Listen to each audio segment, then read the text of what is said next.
Call the regular City Council meeting for December 8th, 2014 to order. The first order of business is the Pledge of Allegiance.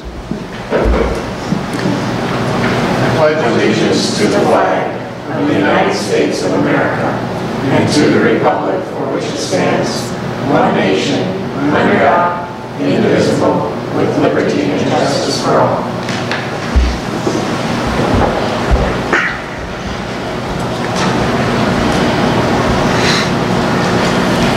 Lori, since we're a little new at this, public announcements are, you want to make those before we approve the agenda, or should we? Typically, if we had any public announcements, we would just do them at the beginning of the meeting. Go ahead. And then you could go into the agenda. Okay. Tonight, we don't have any, but we envision placing items that would be of public interest. If it had been at the last meeting, an invitation to Christmas in Victoria or the Lions Pancake Breakfast. And the part of the, well, one of the purpose is to inform, but it's also to move them to the front of the agenda so that people don't have to stick around as long as we do to hear the good word. All right. Absolutely. And so there are no other changes to the agenda. Can I have a motion, please, to adopt the agenda? I move we approve the agenda. Second. All in favor? Aye. We've approved the agenda. Next is the open forum. It's an opportunity for citizens to address the council on items not on the current agenda. Anybody wish to address the council?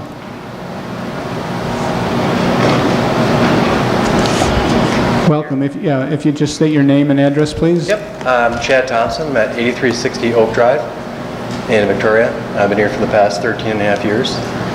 And this past year, I had the opportunity and the pleasure to work with the Chaska and Chanhassen mountain bike team.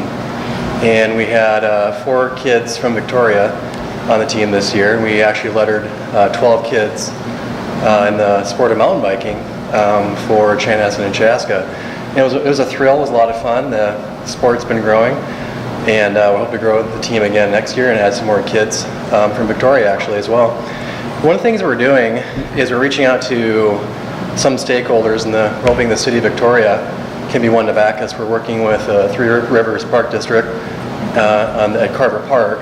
And we really would love to one day put a mountain bike trail within the park itself so the kids have a place to practice. We have less than adequate practicing right now over in Chaska. Some private land we have to avoid, make sure kids don't get trespassing tickets. So we've worked with the team, start working with Three Rivers, and as we reach out to additional stakeholders, we want to work with local businesses as well, because in addition to the mountain bike team, just as part of the community, there's quite a few people in the area, and then people in this area that go to other parts of the Twin Cities and bring their mountain bikes. And when we're done biking, we stop at a local burger joint, and I think there's a place here where they can be introduced riders to some really good pepperoni soup. I think there would be an excellent opportunity to pull the mountain bike team for Chaska kids to have a place to practice. Even Minnetonka and Waconia are putting together teams. At some point when the time is right, just kind of want to make a note that we'd enjoy just even a recommendation or some support from the city in terms of meeting with the park district and helping to support a mountain bike track within Carver Park, so we have a place to practice and ride. Your visit is timely, and you want to comment on? I know there's a meeting right around the corner. Yep. Scheduled for the 18th of December. The 18th, and I know Tim Vosberg, who's one of our coaches, he wasn't able to attend tonight. He asked me to attend because I live in the city, and he's at the Minnesota Off-Road Cycling Association board meeting, hoping to be installed as a board member there. So very active in the local mountain biking community, and we're looking for any additional support we can from you guys. We really appreciate it. Thank you. Thank you, guys. We'll keep you informed. As I said, the meeting is scheduled for the 18th Yep. with the Park District, and Yep. hopefully something positive shakes out of that. Yeah, we hope so too. Thank you very much. Yeah, that's great. Thank you. Anyone else wish to address the council? We'll move to a visitor's presentation. Thank you. Tonight we have representatives from the Carver County Library, Heidi Cox, who is the Carver County Library Director, and Kathy Bognani, who will be one of the directors of the Victoria branch. As you know, the Carver County Library, the city will own the building and is building the building shell but the Carver County and the library system are responsible for what goes inside the library. They pick out the shelves and the books and the chairs, and they run the day-to-day operations and programming of the library. This is our first opportunity, I believe, to see what they've got planned to go inside of there. And several of you have had an opportunity to walk through the shell of the building, and so this will be an opportunity for you to further imagine what that space will look like in a few short months. Welcome. Oh, I'm sorry. No, welcome. Thank you for coming.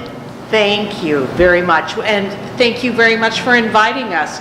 We are so thrilled to be here. I am Heidi Hawks, the director of the Carver County Library, and on behalf of the Carver County Library System and all the departments of Carver County, we want to congratulate you. For many years, the City of Victoria, its residents have been asking for a library, and you have taken their dream and you're making it a reality. So congratulations on your vision, and thank you for what you're doing. The library is going to be opening the end of February is when we'll open our doors. Just a little bit of an update on what we've been doing in the background. We have materials galore in our administrative offices right now being cataloged, being processed to be ready to go on the shelves for your library. We have equipment that's been ordered. We have all contracts signed, and we have our furnishings on the way. The last week in January, we are going to be hanging all our shelving and installing our furnishings. This first week of February, we're going to actually be bringing in all the equipment, including all the computers, and start the configurations. The third week of February, we're bringing in all the materials, and they'll be drop shipped in. So we're very excited about that, so that all the last minute touches can be done the third week, and towards the middle to the end of the fourth week of February, we'll do a soft opening. And tomorrow, we're going to be deciding, Lori, Jennifer, and Kathy and I will be deciding on the best date for a grand opening for your wonderful library. But let's take a look just a little bit at the flow, and Kathy's going to help me by holding this up for you. As you can see, as you walk in the door, we have taken all that you've asked for, the technology that you desired, but also the home feel. As you come in, you have chairs that are right near the window, so students who have come to study after school can then wait for mom and dad to pick them up.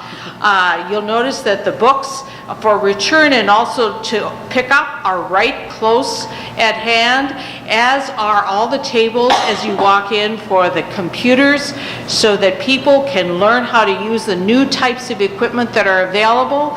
You go around the corner and you see the adult section, the lovely reading areas that overlook beautiful Steger Lake, and into the children's area that will be plump full of wonderful reading materials. And you'll have an incredible youth services librarian who will be working with those kids from preschool on up through teens, providing them with programming, including a wonderful and robust summer reading program. But to tell you more about that program, I'm going to call on your branch manager, Kathy Bognani. Hi, thank you for this opportunity to get to meet you for the first time. We have great plans for the Victoria Library, and I'm really looking forward to being the branch manager for you at Victoria Library. The library will be open 40 hours a week, and it will be open some hours each of Monday through Saturday. Right now we're thinking of Monday and Wednesday 10 to 6, Tuesday and Thursday 1 to 8, Fridays 12 to 5, and Saturdays 10 to 3. Besides just opening the doors, some of the services we plan are a full cadre of services for youth, for children and teens.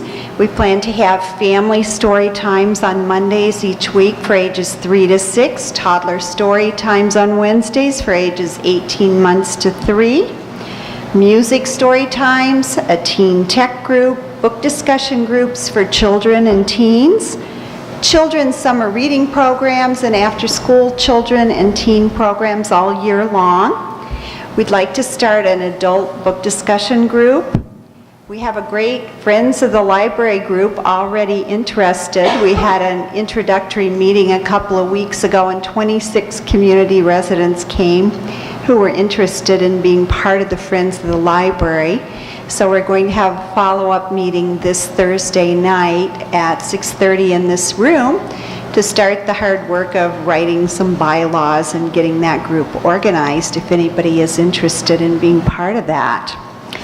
We will be doing author programs for all ages, and I'm happy to report we have our first author visit already planned for Victoria on April 2nd, and that will be William Kent Kruger, who is a Minnesota author that maybe many of you have already read some of his books. Excuse me, say that name again, because this is no slouch. This is a world-class author. It is, William Kent Kruger. He writes thrillers, and he's a terrific person and speaker, so I think great writer. you'll enjoy hearing him. He'll be here in the evening on April 2nd. We'll have craft classes, and then one of the unique features of Victoria's library is going to be a very heavy emphasis on technology services. So we'll not only have a lot of computers, laptops, and iPads for the public to be able to use in the library, but we're going to have a technology specialist working most of the hours that the library is open to be able to answer questions for people one-on-one, help them with their computer needs, teach classes, and help everybody learn how to download ebooks onto their e-readers. People always get a lot of those for Christmas, so we'll be ready to help. So we are really looking forward to just offering you a wonderful library that will meet your community needs. But we will also be listening for your feedback. So if there are services we miss, we want you to tell us about those, and we'll do our best to offer what you need. Thank you. Just, we maybe have some questions. That'd The be facility at the rec center is going to remain open or not? Yes. It is. There are no plans to change that service at all right now. The advantage to that is more complete hour availability, and the location of it is good for people who use the rec center. So we'll keep both. Anybody else have questions or comments? Can you describe at all how you arrived at the programming that is planned and what you might do to actively or proactively reach out and keep that programming fresh as trends emerge and needs change? Well, I know that for Victoria, unlike most of the libraries in Carver County that have been expanded over the past few years, we're starting in a new place with Victoria with a brand new library, so we'll be listening to see what the community likes. But what we've heard from some of the Victoria residents who are already using some of our other public libraries is that there are a lot of young families in Victoria who are especially anxious to see us have a lot of children's programming and children's story times.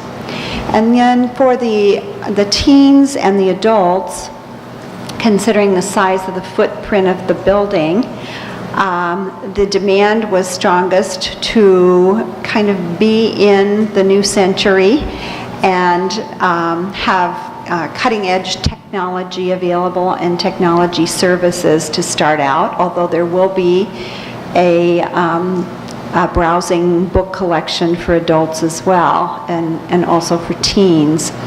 The programming, we plan to do a lot of outreach to the schools that are in Victoria and talk to community groups to listen to what they have to tell us and to make our services known to the community.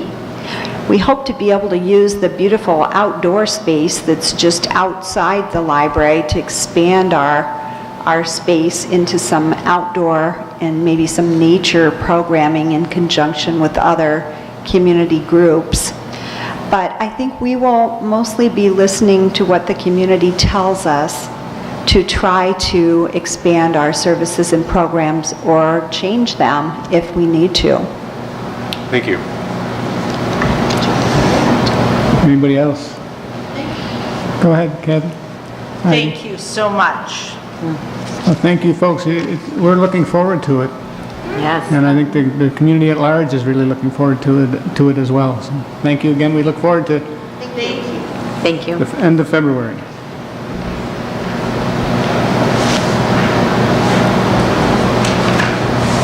Next, we'll deal with the consent agenda, which all items are approved with one motion unless any of the council members wish to remove an item.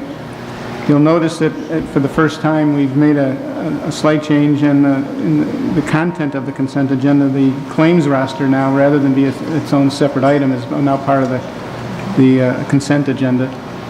Obviously, if there's something that somebody wants to talk about, we can remove it from the consent agenda and deal with it that way. But rather than make a separate motion, we thought we'd try it this way. So, does anybody wish to remove anything from the consent agenda? I'd like to remove the council workshop minutes from November 24th, the budget workshop. Workshop. Anything else? Just got a question about item F, the ground lease. I just wanted to confirm, Lori, per our exchange this week, that Bob has Bob has reviewed that and it's stamped approved. Yes. I'll ask them to confirm that. Yeah, Mayor and Council, that's right. You'll see that the document has actually been drafted. It's, of course, between the Parks District and the city, but our office was primarily the pulling the oar on drafting of the document, and yes, it's been reviewed, and yes, it passes our muster. And there's some work yet to be done. We don't have a start date. We don't have that, there's another one of the other agreements in, but it's the form of lease that we're going to use. Yeah, Mayor and Council, I would say that's exactly right. There are a couple of trigger points that will be added in by agreement between the parties, but the framework is literally 99.9% completed in a shape that it's appropriate to bring forward. Are there any risks in the agreement names? Are there any risks to the city? Mayor and Council, are there risks to the city in entering this kind of a ground lease relationship? Sure, there are. I guess the most obvious is that you would be assuming the obligation to maintain the facility, and I know that staff has taken a hard look at how that's going to be done, but it's impossible to quantify that down to the nickel over a long period of time. So there is at least that risk. Beyond that, as far as liability, council member, if that's what you're talking about, this will enjoy recreational use immunity, and so the city is not taking on any meaningful sort of personal injury type liabilities. Revocation? Yeah, Mayor and Council, no. Of course, this is a fairly standard lease document if you put in the caveat that it's between governmental units. And so there are a number of provisions that sort of recognize the good faith public nature of the parties to the contract. And one of those areas would be to the extent there is a default, and a default is defined as just not complying. It's the simplest sort of definition of default. There is not literally a mechanism for the city. The city would own the facility there, the city to be evicted and its facility to be evicted. So the city is protected in that sense. If we have a disagreement about some payment obligation or some other obligation, there isn't a ready mechanism to force the city and its band shell off that property.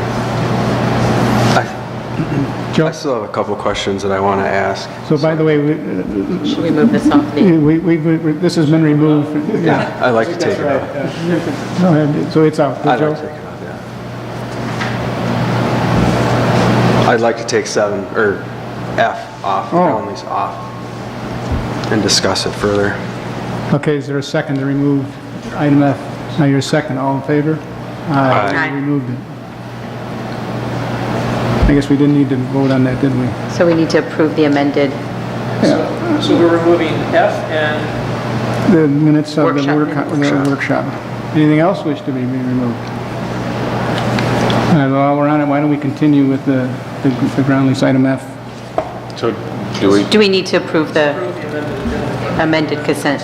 I move that we approve the amended consent agenda. Second. All in favor? We've approved the amended consent agenda.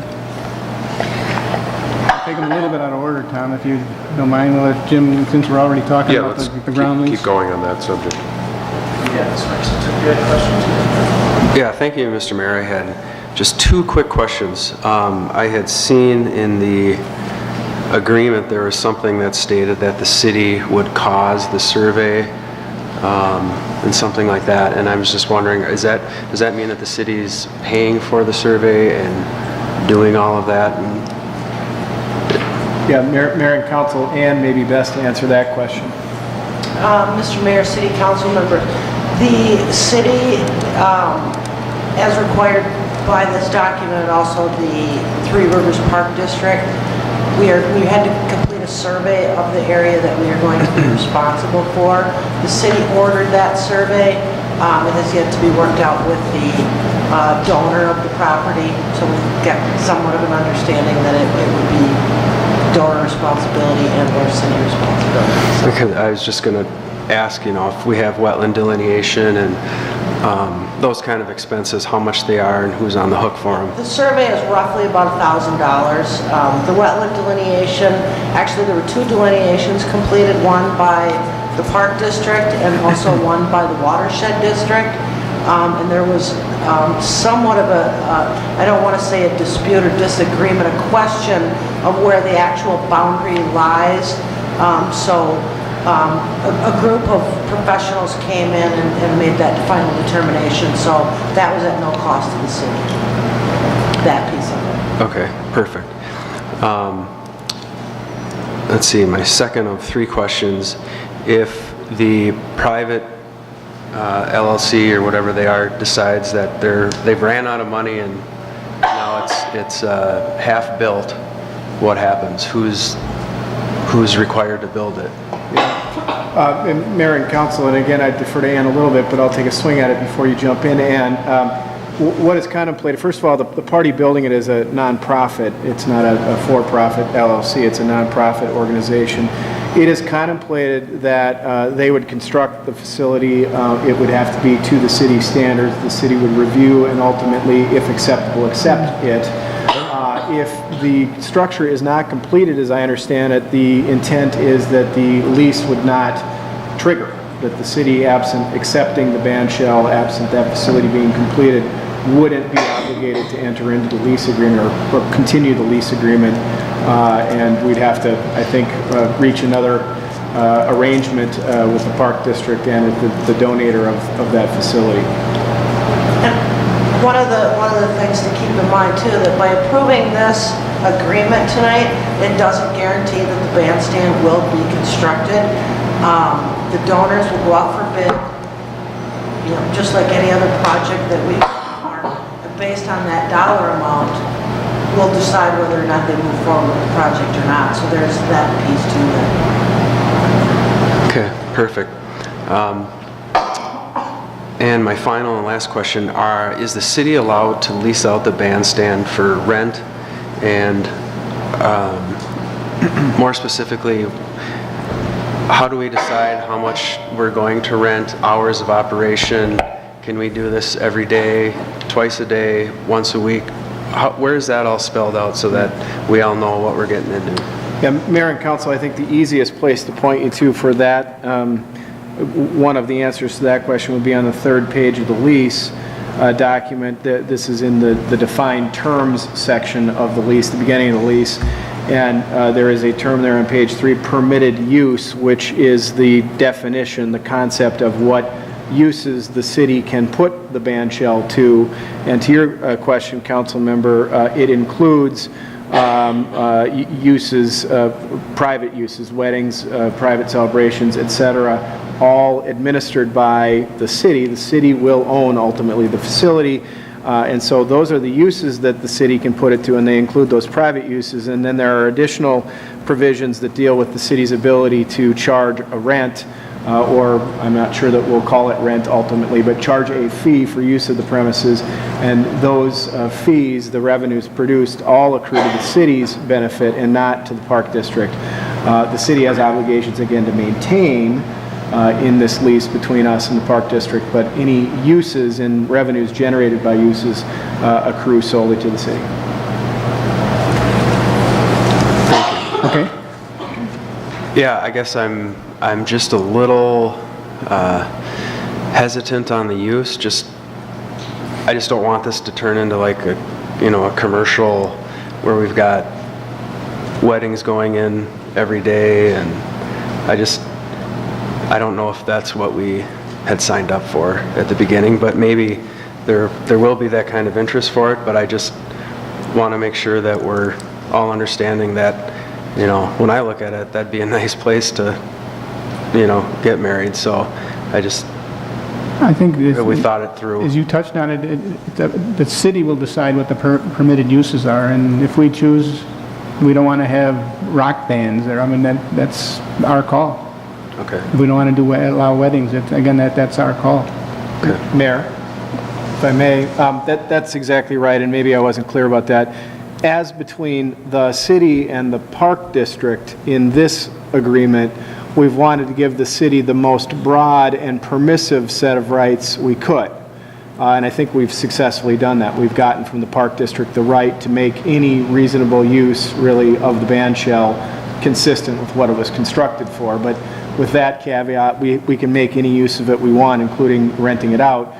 We are not obligated to do that. The Park District does not obligate the city to make it available that way. And you may adopt a policy or rules or another way of limiting those uses, and that will be up to you. And of course, you'll be acting in that capacity as a landowner, not as a city regulatory body. You'll act as the landowner, and so you'd have the ability to impose limits on how that band shell is used. Mr. Mayor and council members, just to add on to that a little bit, we have a policy or an official use document, just like renting out our picnic shelters at the parks. We will put something like that together as a tool to dictate our hours, what we use it for, the costs associated with that, and we'll take that through the Park and Rec Committee and then to the council for approval.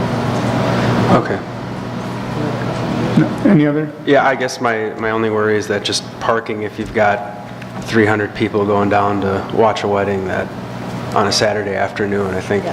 And that will certainly, I think the size and size of the group will play a part in whether or not somebody runs that out too, so. Perfect.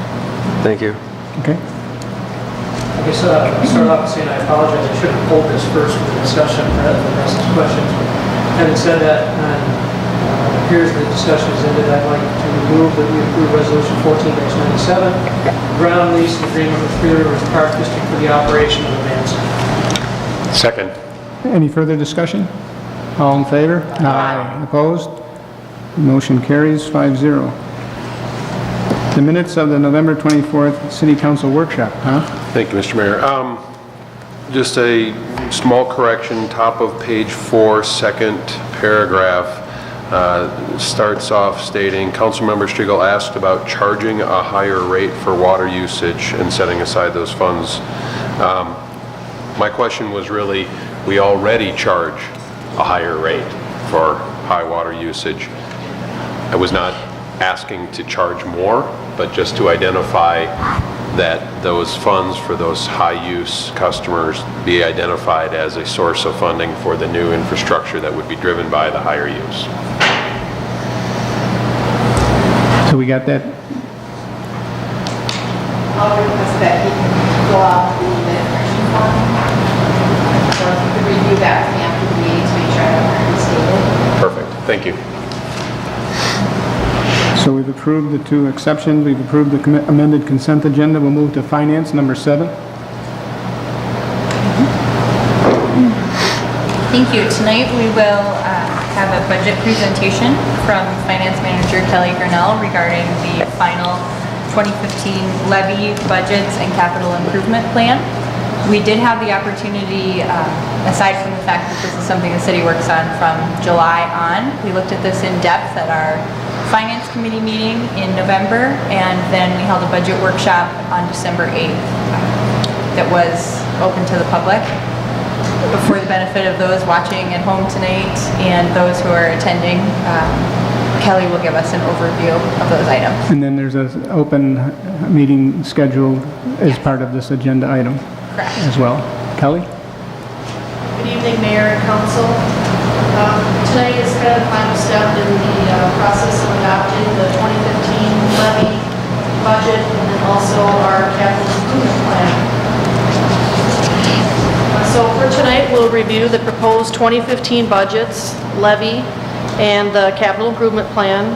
We'll take public input, and then there will be resolutions to formally adopt the levy budgets and the capital improvement plan. Before we jump into further, I think it's important to note that a lot of work goes into preparing the budgets and the levy. We start the process in May or June of each year. There are a number of council meetings, workshops, staff meetings, finance committee meetings before we get to this end process. The presentation tonight will look similar to the workshop information. For the benefit of anybody that's in attendance or anybody watching this, I felt it was important to go over a lot of the details since there is a lot of money involved in our budget and levy.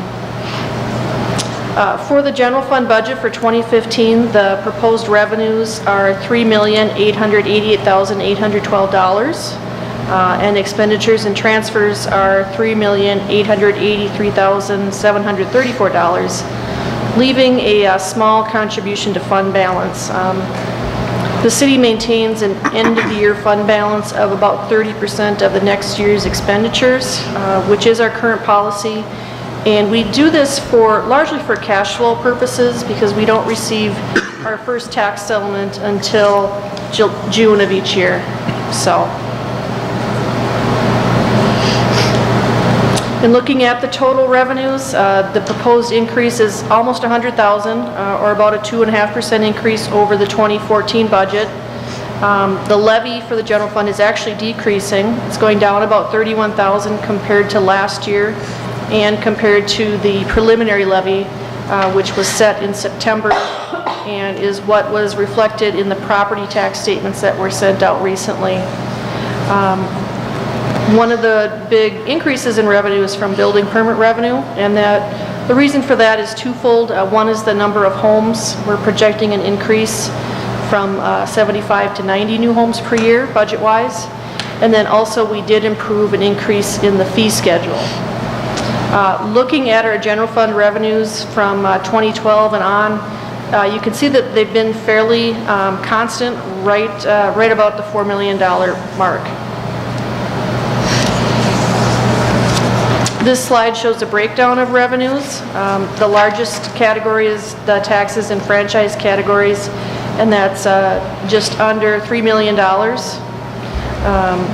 The percentage for that has decreased, though. It was closer to 80% a few years back, so we are trying to get different revenue sources other than taxes. And that was one of the reasons why we increased the fees for building permits when we took into account the expenses to administer the building inspections department and looked at, we had not had a rate increase in a number of years. We looked at that and decided that a rate increase was needed. And that has also enabled us to keep the levy lower.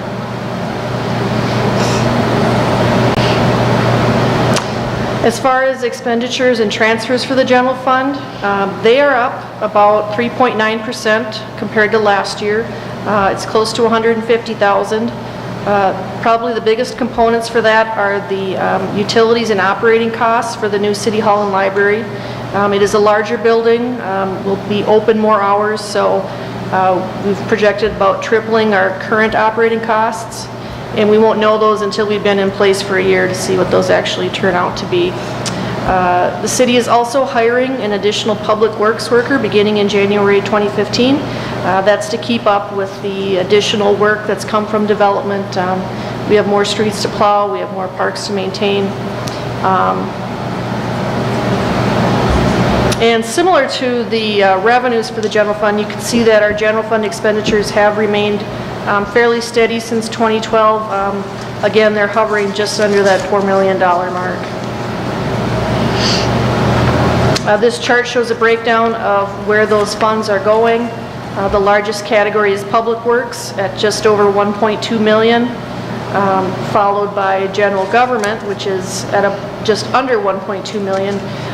The General Government category includes some of the basic City Hall expenses. It includes the Planning and Zoning Department, the City Manager's Office, elections, finance. Then the next largest category after that would be Public Safety at $843,000. And then our Parks and Rec and Water Fund loan make up the balance. Before I go on from the general fund to the rec center, are there any questions about the general fund budget? There were a few very minor changes from the budget workshop. We did get the final numbers for our open enrollment. We plugged in some different numbers for a couple of new hires we have coming on for Public Works. So all in all, maybe a couple $1,000s in changes. So we did have about a $7,000 increase in the transfer to the long-term street maintenance fund as a result of those open enrollment changes.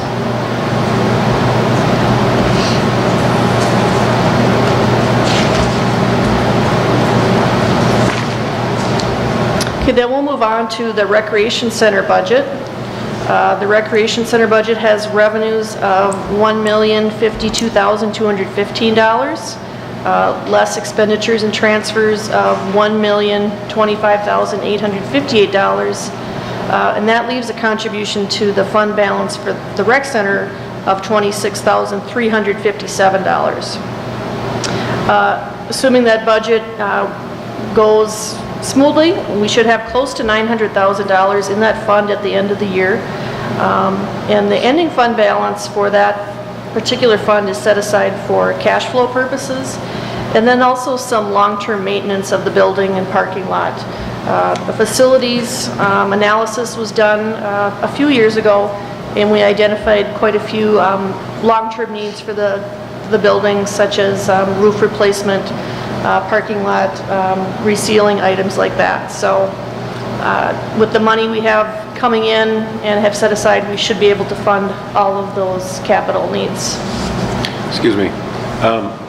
Is there a target or a maximum fund balance that we have identified for the rec center?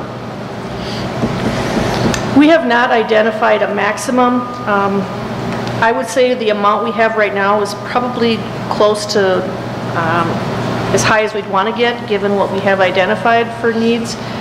We have reduced the levy significantly for this fund just because we are getting a larger cash fund balance in there. So that might be a good idea to look at our any other upcoming needs we might have and determine what we would have for a maximum for that fund. We're thinking that once we reach that maximum, we're always looking for ways to fund new parks and trails. That becomes a way to... So I'll make a note of that, and we'll bring that up at one of the finance committee meetings and talk to Ann about it. Yeah, I would like to see, kind of a finance committee recommendation on that. It's also got quite a long range debt associated with it.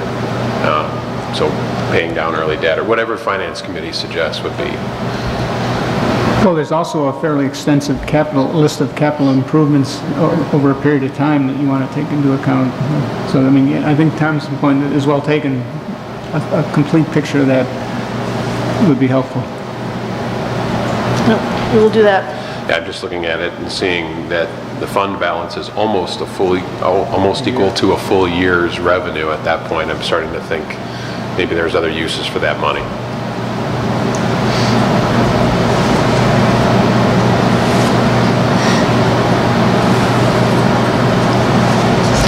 So looking at the total revenues for the rec center, they're down about $20,000 compared to last year's budget, or about 1.9%. The biggest reason for that is the decrease in the levy. It went down $65,000 compared to last year.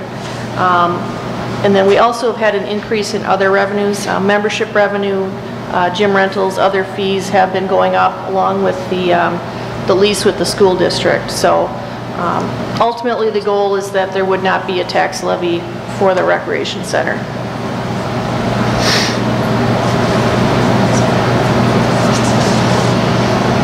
And you can see from this chart that the tax component of revenue is only 15%. Charges for services makes up the largest component at just over $600,000, followed by reimbursements and other at $283,000. The school district reimburses the city for 70 to 80% of the operating costs for the recreation center. So that is the reason for the large number in that category.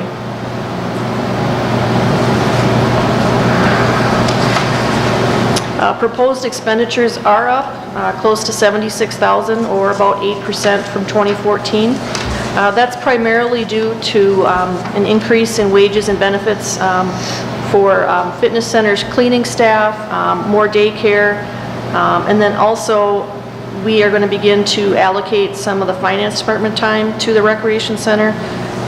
There are a number of checks and receipts that come in, and we have not been allocating any time from the finance department, so we will begin that in 2015. Another item that's going up is contractual services, and that's for the additional fitness classes that are offered. We hire a number of people to come in, and rather than hire them as employees, they come in as independent contractors, and we recoup those fees through either memberships that cover fitness center classes, or they pay daily passes or buy a punch card for those classes.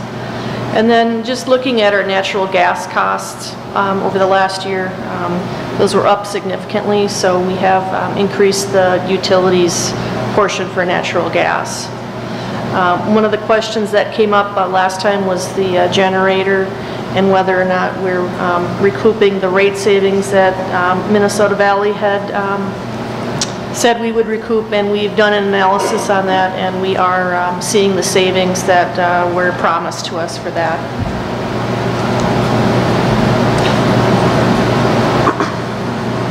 If you look at the expenditures for the recreation center, the largest by far is debt service, and as Tom had mentioned earlier, we do have some long-term debt associated with that. I believe it goes out to 2032, so and we'll have to look at the call dates for when our first call date is to start looking at retiring that, and maybe with the, hopefully we can start to pay some of that off early.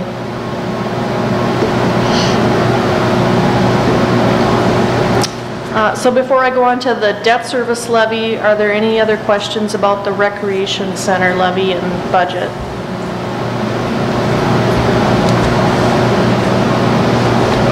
Okay, so the third component of the city's levy is for debt service.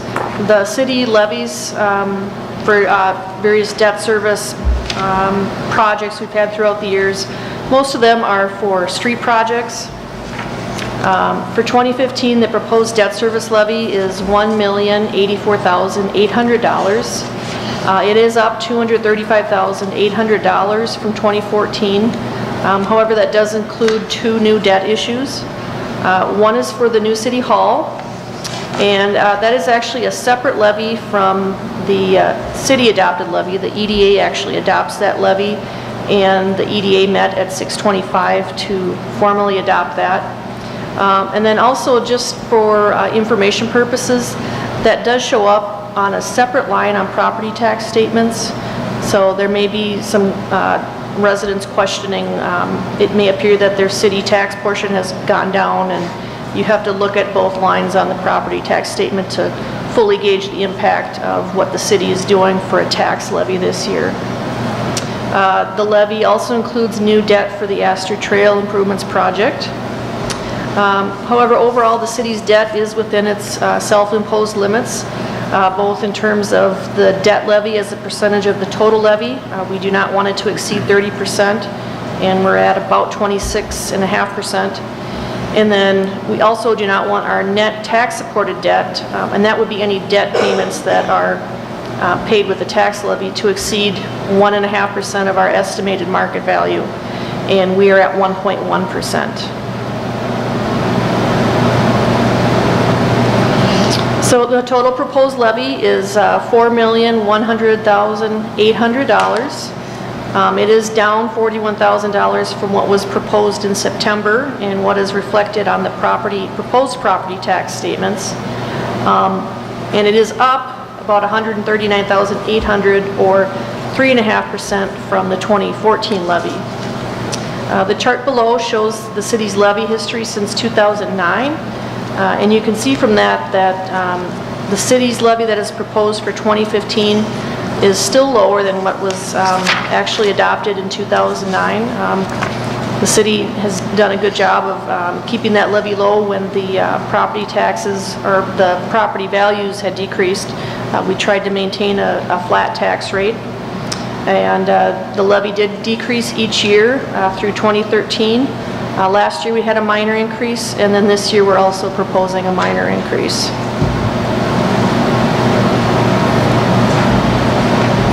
The city also feels it's important to look at the long term of our decisions and look at how that will impact citizens for years to come. So we have prepared a long-term financial plan that looks out through 2024, and we look at what will tax capacity rates be and city taxes be, assuming we continue with our projects. We have 90 new homes, and then there's a few other expenditure assumptions that we've made regarding growth in expenditures, adding public works staff. So based on that, our projected tax rate for 2015 is 33.4, and we project that that is going to stay pretty constant through 2024.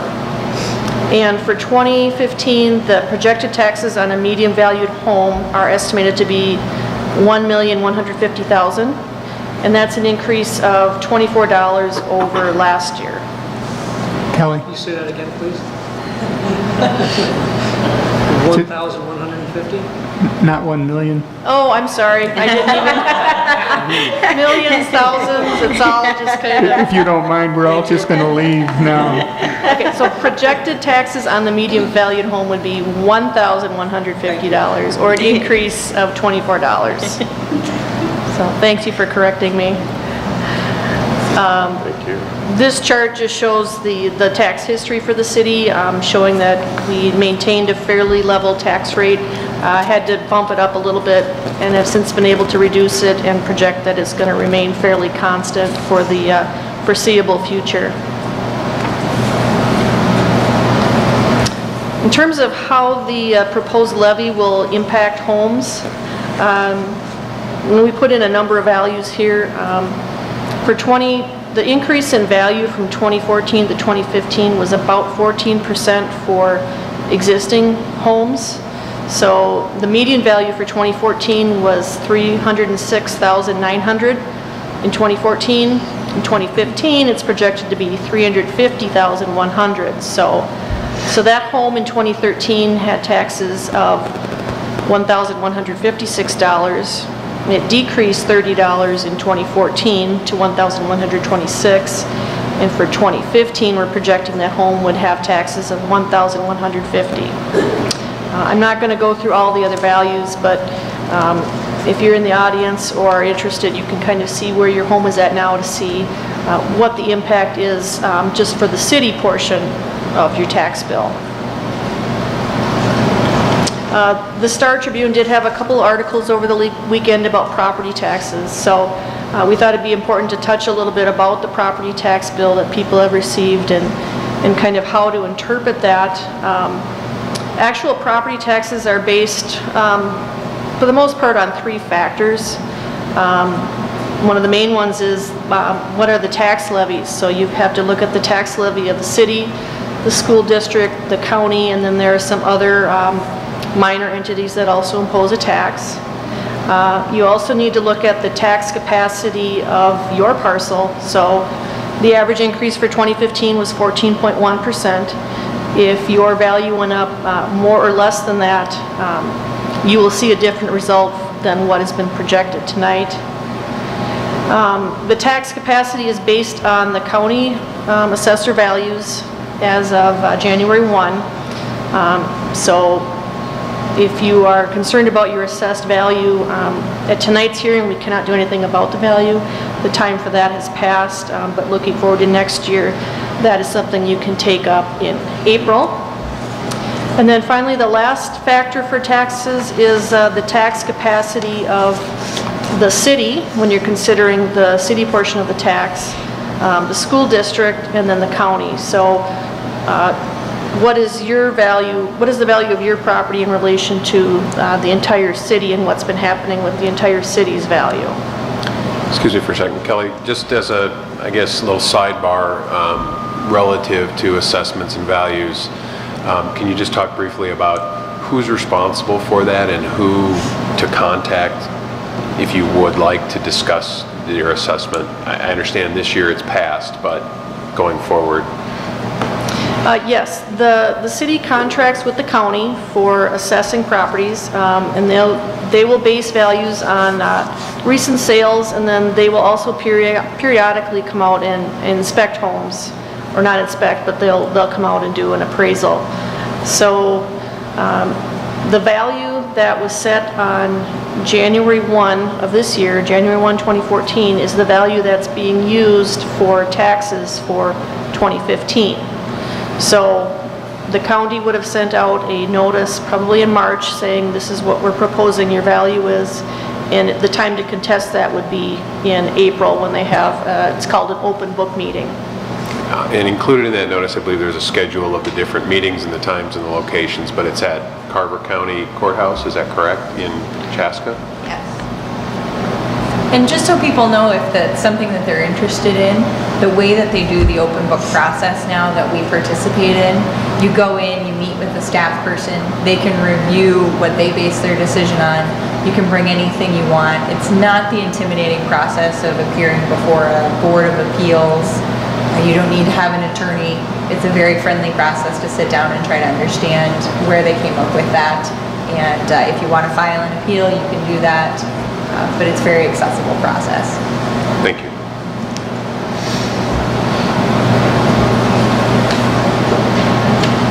So I've put together an example chart for the median valued home showing the proposed property taxes and what portion of it is the city's versus the school, the county, the other taxing entities.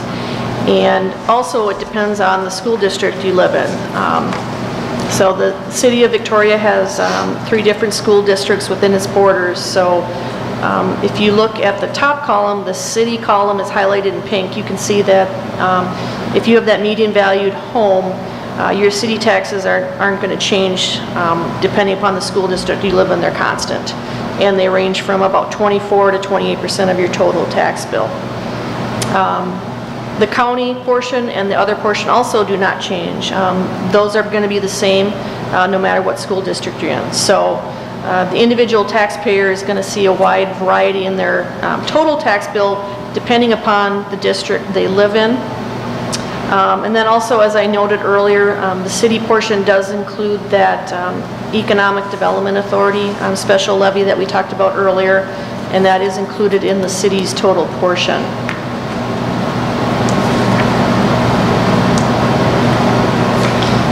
So before I go on to the utility funds, are there any questions about the proposed levy or property taxes?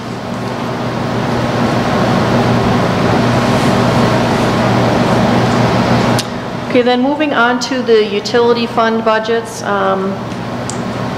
There have not been any changes to the budgets that were presented at the workshop other than some minor changes due to the insurance, health insurance, open enrollment meetings. And again, those were relatively minor for the utilities.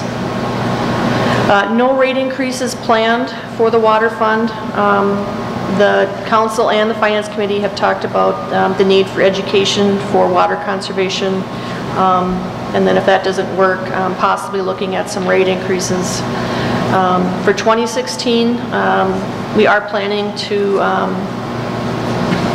issue bonds for well number 5, so that's reflected in the core revenues line item for 2016. On that note, at our last meeting, the question was raised about third quarter pumping, which has been the kind of the critical and that has been actually declining for 3 years consecutively. And so the question was asked, does that now constitute a trend that may reduce or allow us to defer that third or that next well? The city engineer is going to discuss that topic in more detail at our December 22nd meeting. Thank you.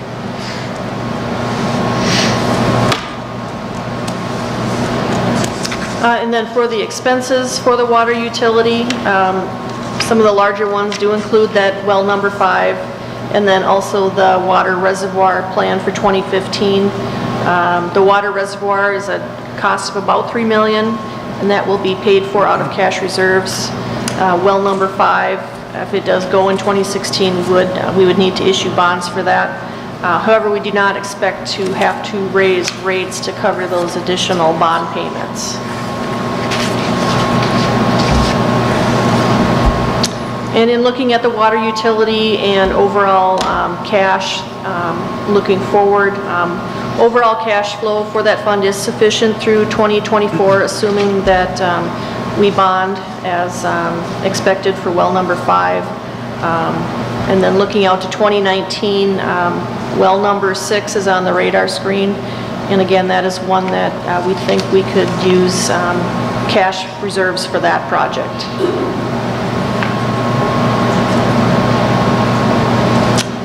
The sewer utility does not have such a good cash flow. We are looking at a rate increase for 2015. The rate increase would just be for the sewer portion of the utility bill. So sewer rates would go up about 8%, and what that would mean for the overall utility bill is about a 3.5% increase, or about $20 for the average user. The sewer rates are based on winter quarter consumption, so residents would not be hurt by using additional water in the summer months. It would just be, it's based on their winter use, so that the $20 average should be constant throughout the year. The quarterly base rate was proposed to go from $31.05 to $33. And the per thousand gallons rate would go from $2.09 to $2.30. And this would be the first rate increase of any kind for utilities since 2011. And then looking at long-term cash flow for the sewer, we're looking at doing a 2% rate increase each year just to eventually get that fund up to a balance that is equal to what we'd like to have on reserve for things like a lift station meltdown where we need to do a total reconstruction.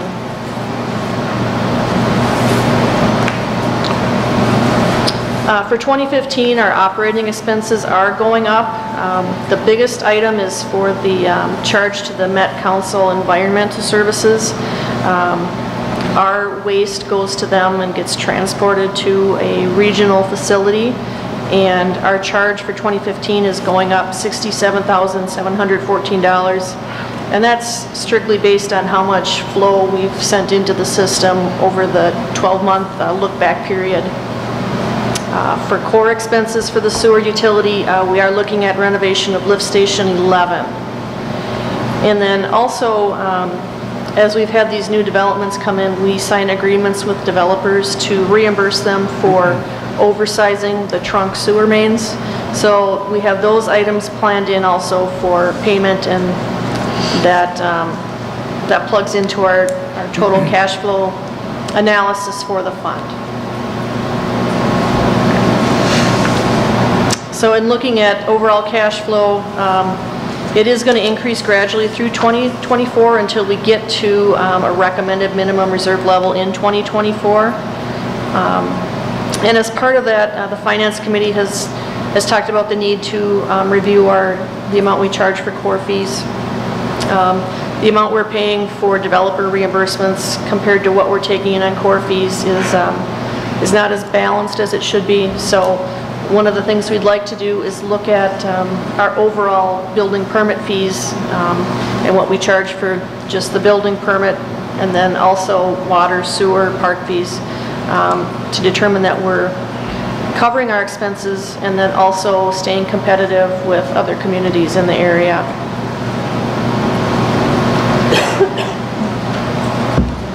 And then the third utility we have is our stormwater management.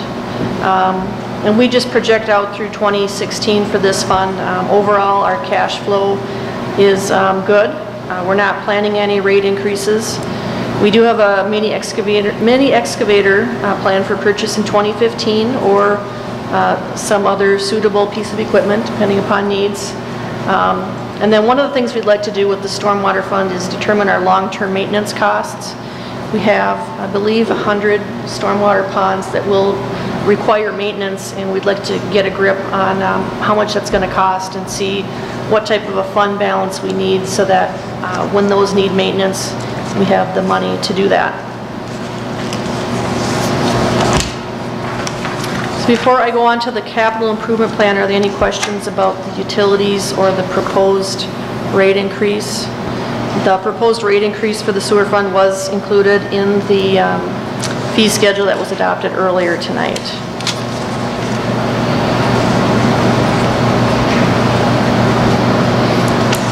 Okay, then we'll move on to the capital improvement plan. The city prepares a 5-year capital improvement plan and looks for larger items that it plans to either construct or purchase. The 2015 items are included in the budgets, but they still require council approval if they're over $10,000, which I think is probably 99% of them. The items listed for 2016 through 2019 are adopted conceptually. And also, as a further note, any of the items that we have included in the CIP do have an adequate funding source identified. For 2015, the total of all the capital improvement plan items is just under $7.3 million. And I'm not going to go through all of these in general. I'll just touch on some of the larger ones. Probably the biggest is the street improvements. 78th Street, Cochia Lane, and Rich Ponds Drive are the street project plan for 2015. I believe everything is in the design phase right now. And the city plans to issue bonds for this project and then also use some of our municipal state aid construction funds for the project. And then those bonds would be repaid from a debt service levy and then special assessments to benefiting property owners. And then also as part of 2015, we'll start looking at the feasibility study for Deer Run improvements. Looking at parks, the biggest item there is the construction of Wasserman Park at $400,000, and that will be paid for from park improvement fees. The CIP items for the utility funds have already been discussed. And then looking forward, we have put together a chart showing for the different funds going out through 2019 what we're planning to spend for the different categories. Again, the street improvements category makes up a large chunk. We plan to do a street project each year. And then the water fund does include both the both of the wells. 2016 and 2019 have a well in them. So with that, any comments or questions, and then we should open it up for any public input. Any questions or comments before we... Somebody want to make a motion? We'll open up the public hearing. I will open the public hearing. I'll second that. All in favor? Aye. We've opened the public hearing, so I'd like to invite any resident in the audience who'd like to address the council on the topic of the 2015 budget to please step forward. Seeing none, take a motion to close the public hearing. We close the public hearing. Second. All in favor? Aye. We close the public hearing. We now have 3 resolutions to approve.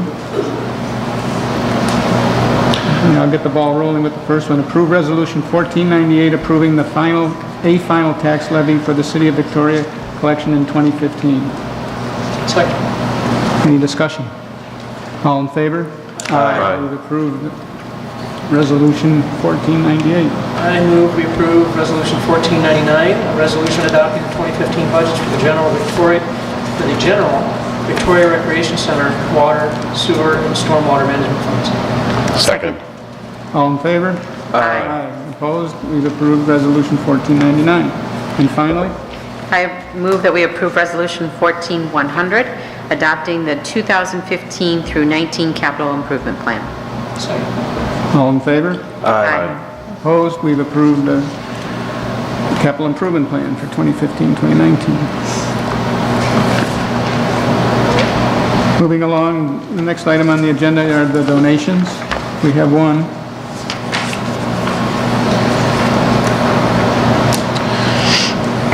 I move that we approve Resolution Number 14-101, a resolution accepting the donation from Mount Olivet Rolling Acres of $1,500 to the city in lieu of taxes. Second. All in favor? Aye. We've approved the donation, and thank you to Mount Olivet for a generous donation. Dog licensing. Thank you. I'd like to invite Jenny Kresh to join us at the table as well.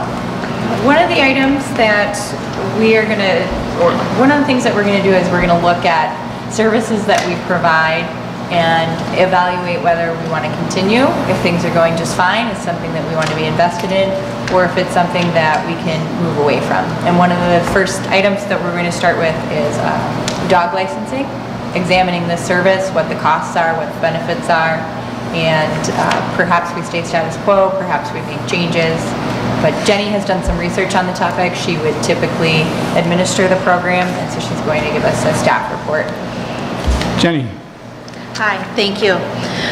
The dog licensing done by the city predates 1975. It's been in our code for forever. So it's something that we've just done from year to year. The city requires dog owners to license all their dogs. We do a 2-year license. We changed that a few years back, where we used to issue it every year, but to cut down on time and cost and everything, we do a 2-year. Make it easier on the resident as well. The purpose of licensing dogs is to comply with the ordinance and assist lost dogs in getting back to their owners should they get picked up, and also be able to just identify dogs if there's a problem dog on the loose or out and about. If a dog becomes lost, it's picked up by our community service officer. Every attempt is made to try and find the owner if they're not licensed, or if they're licensed, obviously they contact the city and we get a hold of the owner.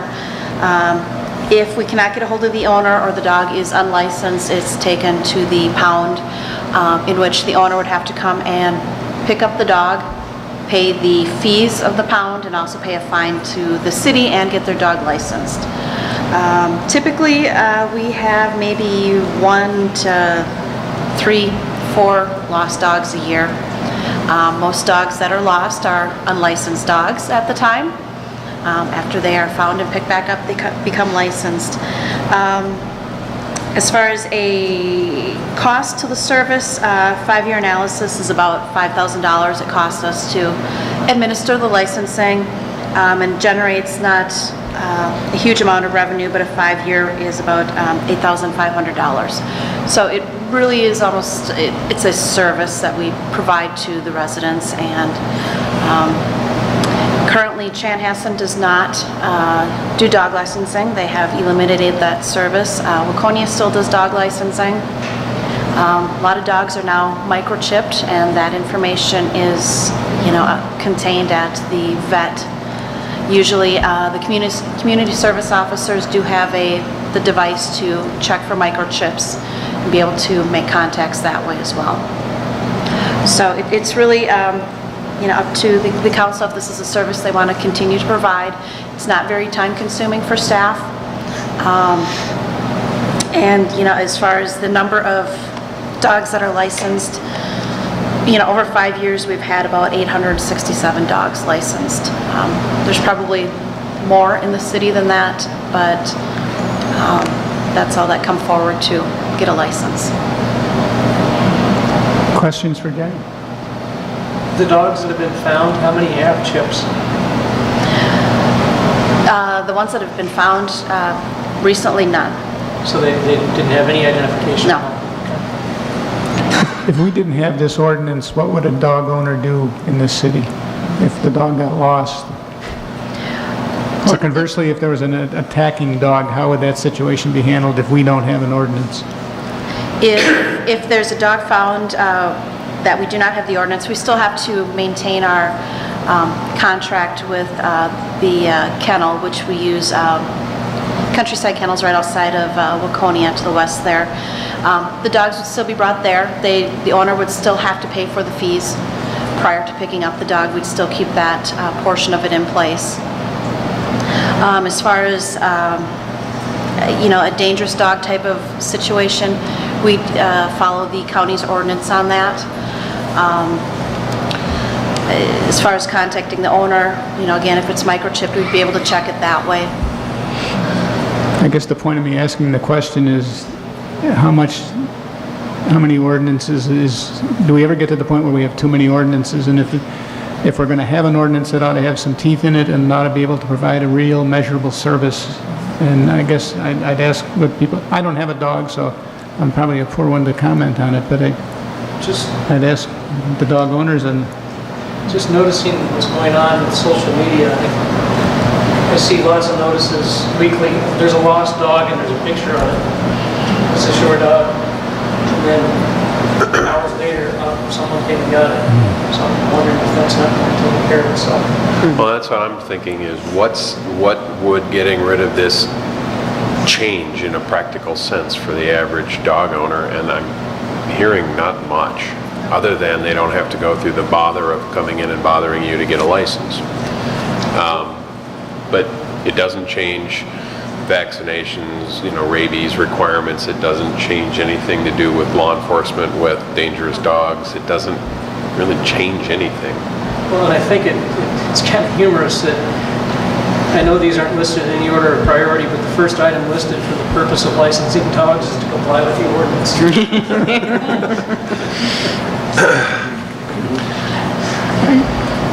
I guess, any other comments? Let me take a stab. I'd recommend we just, I don't know what the right process is to let this ordinance lapse or erase it, delete it. We will do an ordinance amendment, come back to the council to remove this from the ordinance and discontinue licensing dogs. If there's an issue down the road in the future, we can always amend the ordinance and bring it back. Well, let me treat that, what I just said, as a motion. Second. Any further discussion? Joe? Is that something we can have done by the end of this year, so that... We did how can eliminate the line item from the budget in anticipation that this might be the direction the council wanted to go. And certainly we will not send out any renewal letters or accept any more registrations. Whether we process the code amendment on December 22nd or do it in January, if that's the direction you're giving us from this day forward, we will not accept any new licenses. Perfect. Motion on the floor? I think you have a second as well. Yes.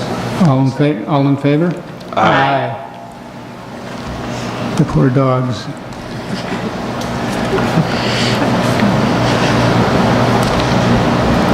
Thanks, Jenny. The minutes for city council meeting. Yes, and Jenny is going to stick around and assist us with this item as well. This is an item that has been talked about in the past, I understand, but we wanted to revisit the way that we do our minutes. And there are several options of how we can take minutes, varieties in terms of amount of detail. And I asked Jenny to give us a quick overview of what those options are, what we currently do, what it costs us, and then when Jenny finishes her staff report, I'd like to show you a video bookmarking option that's becoming popular. I don't necessarily expect that we'll have a decision about what you'd like to do today, but we'd just like some staff direction. Do you want to continue with the way we're doing it today, or do you want us to look a little bit further into some of the options that we've come up with? Okay.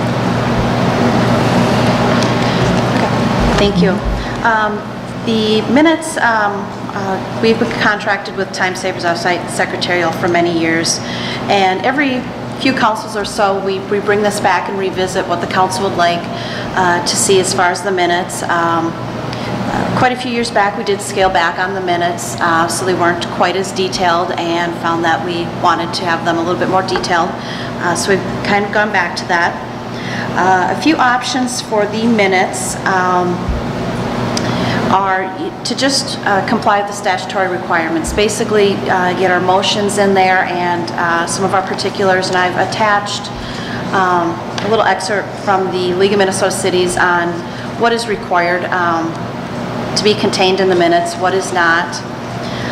Some cities do the statutory requirements, and then there's also recommendations by the state auditor, and they have those detailed in the minutes. And currently what we do is more of a full detail type of minutes, where we do the statutory requirements, the recommendations by the state auditor, and we include a little bit more discussion as far as questions and answers and directives of the council to be reflected.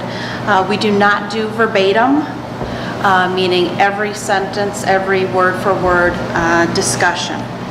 And I've also provided some information in there as to if we'd like to look at doing verbatim, kind of what that all entails. And I've got some information from Time Savers as far as verbatim.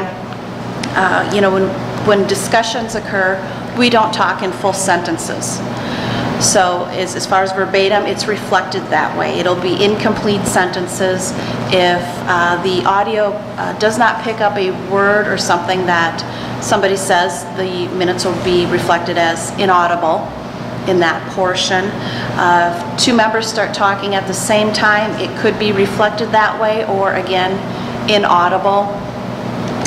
A lot of cities do not do the minutes completely verbatim. The verbatim minutes include non-historical words and discussions that we currently, take out right now and just do again the full detail. The cost, if we'd want to, do verbatim, is significantly more. I've kind of done a little scenario of what it would cost based upon our past council meetings since October. It would increase our cost significantly there. Typically, pages as far as minutes going verbatim, at least triple. So there'd be, for instance, a 3-hour meeting, probably about 45 pages of minutes. That would have to be kept, archived, reviewed by council. So that's just one of the options, as well as, keeping the full detail format that we have now, or we could definitely scale back to include just the statutory requirements and recommendations of the council. And Lori's got some information on, we had discussed this a while ago, it was called agenda parsing when we were with the LMCC. They had, towards the end of our contract with them, they had provided agenda parsing, and there is an option to do that in conjunction with minutes through Granicus. So that's another, not in place of the minutes, but in addition to an option.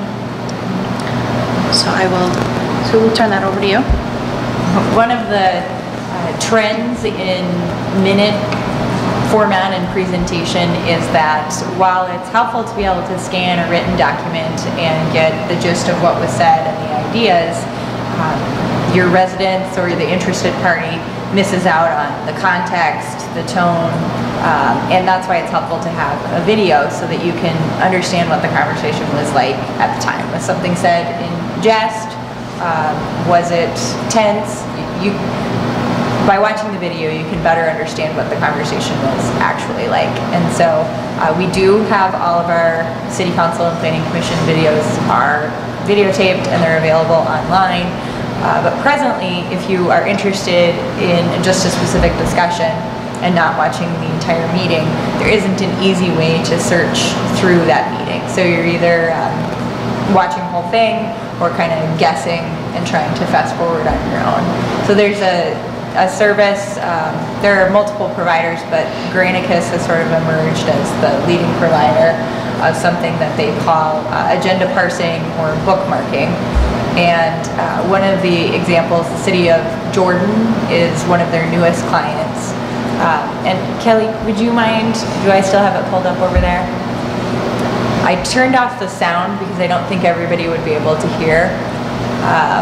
But just as a brief introduction, the agenda is uploaded on the right and all of the items are hyperlinked. So Kelly, if you clicked on like Resolution A under the finance report, you'll see when she clicks on that, the video is going to start playing. And like I said, I've turned off the sound because I know we won't all be able to hear and that won't be helpful. But what this does is it jumps you right to the finance report if there was a specific resolution you're interested in. And then one of the enhancements that Granicus has added recently is that you can search. So if you were interested in all the times that the city council discussed budget, you could go from meeting to meeting and just type in the search term budget and it would give you a list of all the items. Before we departed the LMCC, this was one of the items that we were going to adopt.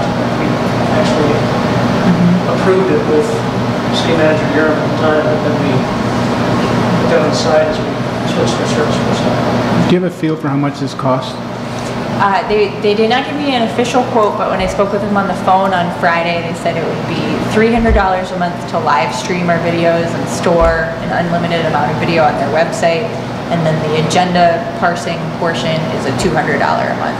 So $500 a month, $6,000 a year. And, you know, we're just getting into this discussion, but what I see cities that are doing this is that they then go to more of a limited detail, sort of a minutes.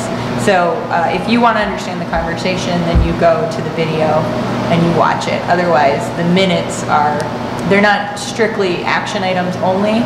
They meet the state statute recommendations or the state auditor recommendations, but they're much briefer than what we have presently. Question for our attorney. If I recall the last time we talked about this, you said the official record are the written minutes, is that correct? Yeah. What happens when the minutes are incorrect, but you go to the video and you see that this is actually what happened? Yeah. Well, Mayor and Council members, if you're talking about in the context of a court case or litigation, and you see in the materials from the League of Cities, there's discussions about the minimum requirements, discussion about the auditor's recommendation, and then a separate section about what they title as making an adequate record. And making an adequate record is talking about review of a decision you would make by some other body, an administrative law judge or a real judge. And so if you're talking about that kind of a record, then almost always it's going to be a verbatim transcript that is admitted in court. Whether your minutes are verbatim or not, whether you simply audio record your meetings or video record them, it is very likely that litigants in a case that goes to a court somewhere they are going to make a verbatim transcript using the audio recording or the video recording. So I'm not sure that I'm getting at your question. Ultimately, though, in a court context, you're likely to have a verbatim transcript of what was said. The official minutes remain the city's official record of the meeting, but for purposes of court, it's likely that a verbatim transcript is still going to get admitted into court. Just how do we guard against, this is what you said, no, the video is what I said? Yeah. Well, Mayor and Council, no one likes to hear the lawyer say it depends, but it depends. It depends on the context in which you're trying to decide what really happened. Again, if you're in court or you're in an administrative quasi-court, ultimately what actually was said is going to get introduced. It's going to be the verbatim transcript that may supersede the minutes because you've got a better recording. But if it's not that kind of a tribunal, then the minutes remain the city's official record of what happened, even if somebody could go and point to a video that shows that something different was said. Unless you've admitted that in court somehow, it's going to be the minutes that are the official record of the city. This becomes a problem more so, I would assume, if we're doing the semi-verbatim. I mean, if we went to just and I'm not suggesting this, but if we went to the bare minimum that required by the state auditor, there's almost nothing there that could be misinterpreted. You almost, to figure out what happened, other than what the final decision was, you'd have to go to the video. No? Yes, Mayor and Council, I think that's right. Let me just say, first of all, you're right to point to the auditor's recommendations. No city of this sophistication would really go back to the statutory minimum. I mean, those minutes would be a page or two long, and they would not be adequate for your purposes or for the public's purposes. So you're right to focus on the auditor's recommendations. Even those recommendations would dramatically abbreviate, I think, what you're doing now. I'm not sure they'd serve your purposes. As I understand it, historically, how we've gotten here, your purposes aren't purely to create sort of that official record. You want to have a record that's usable, not just purely for legal purposes. It's usable by the public and by you. You are careful here at these meetings in adopting your minutes to go through them. You make changes to them. So clearly it's serving a purpose beyond meeting some auditor's recommendations. I guess I don't have enough background to know exactly how we've gotten here with having a more complete record but not verbatim. Whether that's the right balance, again, as I said at the last meeting, I mean, that's going to depend a little bit on cost. I mean, doing a verbatim transcript, has been pointed out, is going to be quite a bit more expensive. Dialing it back, becoming less complete than you are now might save you some money, but I'm not sure that it meets your goals. So I guess I don't know how to give you direction on that other than to say what I've said. It almost sounds like you're, I don't know, if you're lobbying for it or endorsing the path we're on today. More than the auditors, but less than full verbatim. I actually heard something different, and correct me if I'm wrong, Mr. Vos, but what I heard is at some point we decided this was the best way to do this. What that trigger was or what that was, we don't know. I actually think we're at a point where we need to maybe have a discussion again as to what really is appropriate and what is our purpose.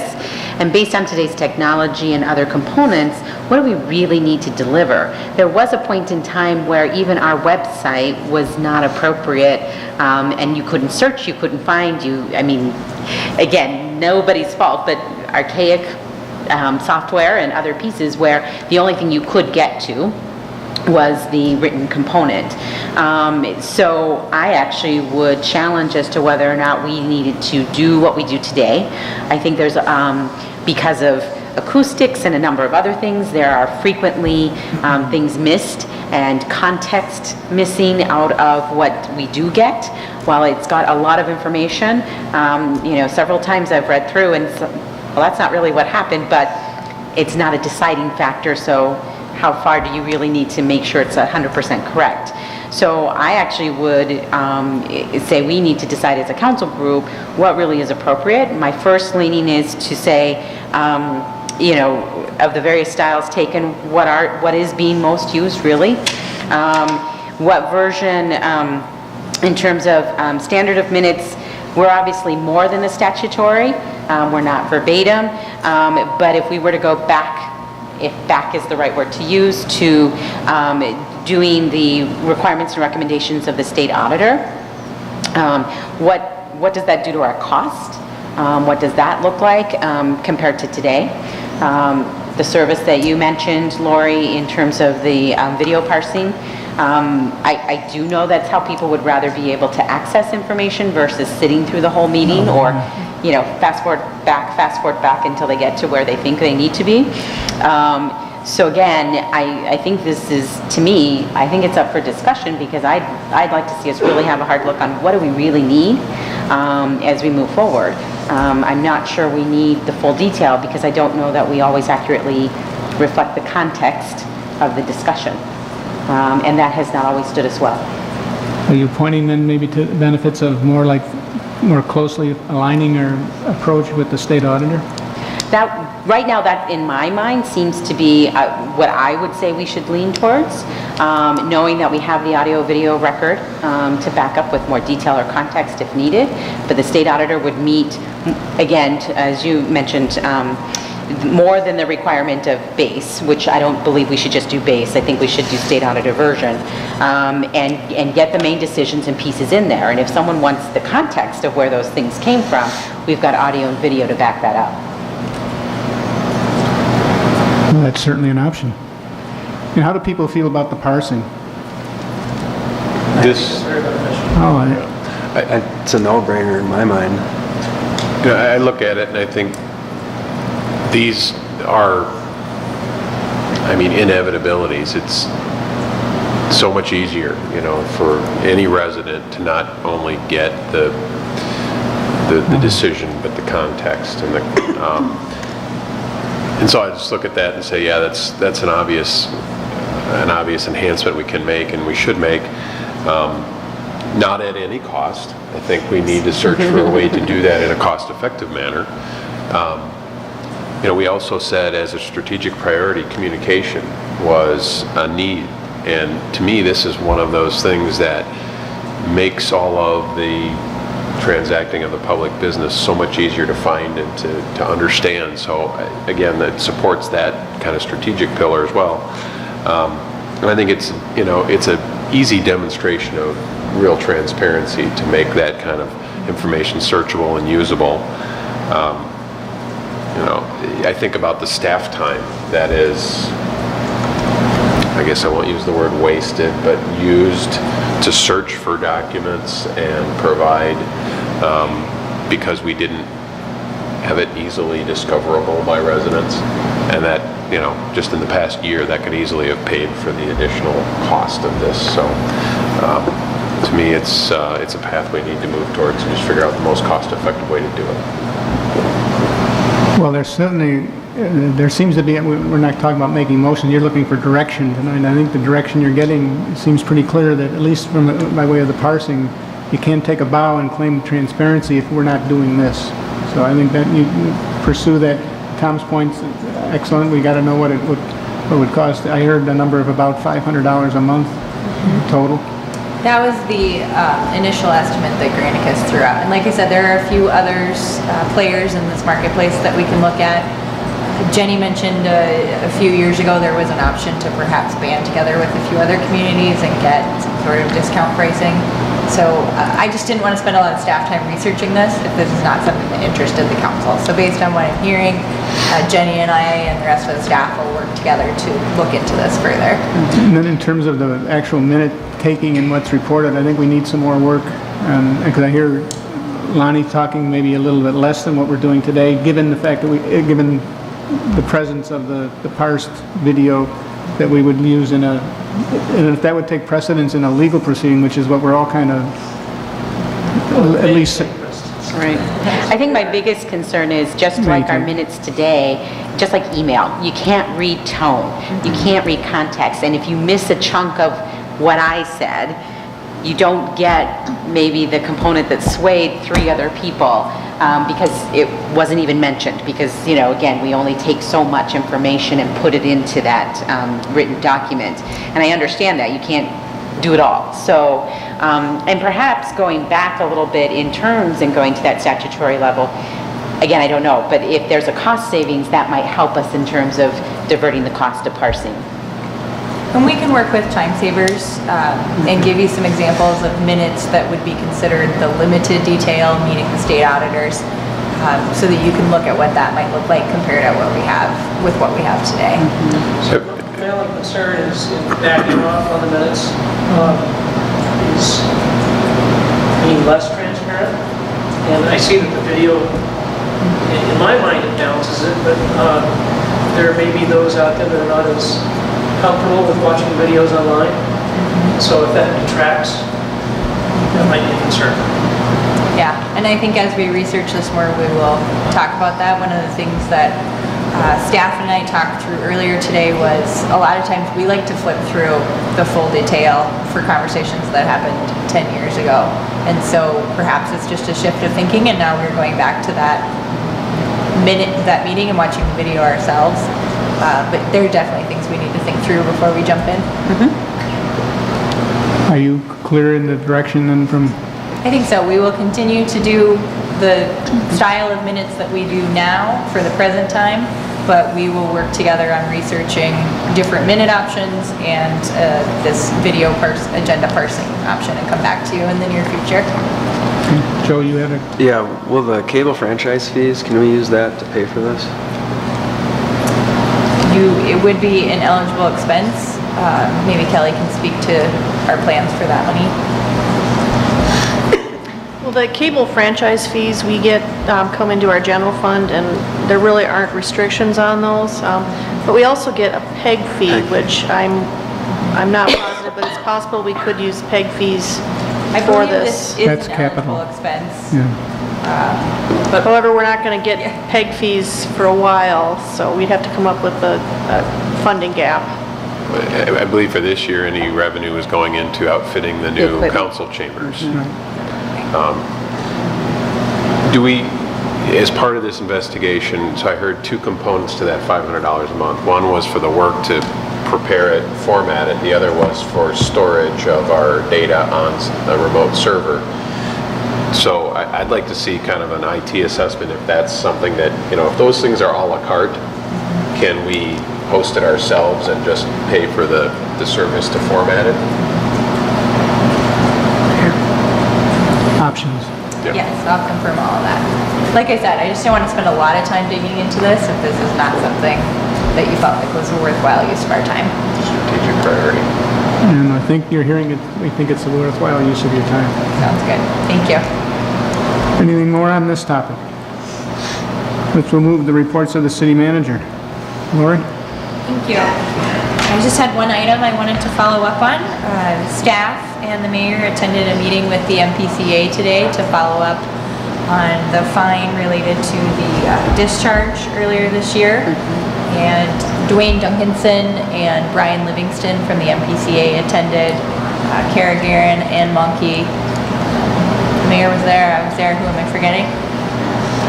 Good, thank you. So we had agreed to pay the fine, and that fine payment of $5,450, I believe, has been processed and accepted by the MPA. And the goal of our meeting today was to understand what could we have done differently to avoid the fine in this situation, and to establish and reassure the MPCA that we take their rules very seriously. The city cares about the environment. We've always tried to act in good faith and make sure that they understood that we did take the fine and the situation very seriously. And so what we heard from the MPCA was first laughter when we asked if we could get our money back. I guess that's not going to happen. But what they said is that the fine was related to the conditions that they saw on day one. And I think some of the confusion for us came that we felt that we took very swift action, we took it very seriously, we did everything we could do to be cooperative, and yet we still received the fine. And what they clarified for us today is the fine is related to the conditions they saw at that very first inspection. They found us to be very cooperative. They understood that we were taking it seriously. They didn't have any complaints about how we responded, but it didn't change the situation that was observed on that first inspection. The fine was lessened because they take into consideration how you react. If you sort of throw the letter over into a different pile and don't do anything, then your fine would go up. But there wasn't, the MPCA considers that there was environmental damage that was done through the discharge, and therefore there is a fine. The phrase that he used was that the Clean Water Act is about pollution prevention and not mitigation. So what did we learn about what we could do differently? Because I think that was perhaps the most important thing that could come out of this meeting. And what we've established is that there are probably some changes that we'll want to make in our contract language in the future, so that it's clear that the contractor would be responsible not only for the penalty levied against the contractor, which there was in this case, but also any penalties that are levied against the city. And should there be another project where we're working so closely to an impaired water, it might make sense to employ a third-party inspector. That'd be at somewhat of an increased cost to the city, but it might be worth taking that extra step to ensure that we've got additional eyes on the project at all times. We had a discussion earlier this week about the lease that we approved tonight, and had that been reviewed by our attorney, when there was. But the whole reason behind that are little things like this that, quite frankly, I've been seeing over the past 3 or 4 years that when it gets down to it, we should have protected ourselves legally and we did not. Going forward, it's important that we have that deal. So thank you for your help with that. I was under the impression that we were going to have an opportunity to address the officials here at a council meeting. Is that not going to happen now? Mayor, would you like to comment? Yeah, no, Tom, that was our request. Maybe we should have talked about this sooner. There were a sum total of 4 potential people coming from the MPCA, and what we were worried about was having a forum where you wouldn't have an honest discussion. You'd have some people performing for the audience. It was gonna. Joe was you were gonna attend, and I think we made the announcement that if anybody wanted to attend, you could. Now, unfortunately, you got a full-time job. But I don't know how. I thought for sure we mentioned that we weren't going to have it because I missed that, and what I really wanted.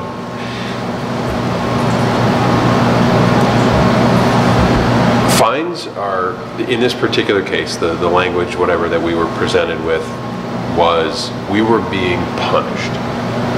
Okay? This is after a lengthy description and discussion of all of the efforts of all the contractors, the city staff, to prevent the problems, to resolve them very, very quickly, whatever expense that took, and then afterwards getting punished. It's not about righting or wrong, it's purely punishment. And then to hear that they laughed at the idea is condescending and offensive. And I wanted to have the opportunity to address that question. Why are we being punished? Punishment is for when you don't take it seriously, when you didn't do your research, you didn't do your homework, you didn't put in the effort to comply. From the description. A 100-year reign. It's just like somebody's budget came up short, so where can we go get some money? Tom, you missed a chance to vent, but that's all it would have amounted to. They were going to change. No. I'm disappointed that opportunity won't be available because I think they should have stood in front of the camera and explained why we were being punished.